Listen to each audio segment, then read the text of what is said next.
District council के मुलाज़मन पारां पगारनि मां गैर क़ानूनी कटौती ख़िलाफ़ DC घोटकी जी आफ़ीस आॾो सख़्त एहतजाजी मुज़ाहिरो कयो।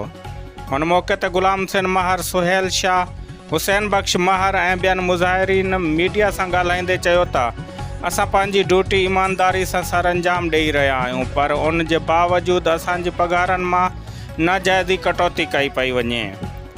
हुननि डिस्ट्रिक्ट काउंसिल जे चीफ ऑफिसर मुजतबा मल्लाह, क्लार्कन ज़ुल्फ़कार वड़ाइच, अली राजपूत, इमाम बख्श महर ऐं एजाज़ महर ते इल्ज़ाम लॻायो त हुननि मथनि मढ़ियल अख़्तियारनि जो ग़लति इस्तेमालु कंदे हर मुलाज़िम जी पघार मां 10 खां 15,000 रुपया कटौती कई आहे।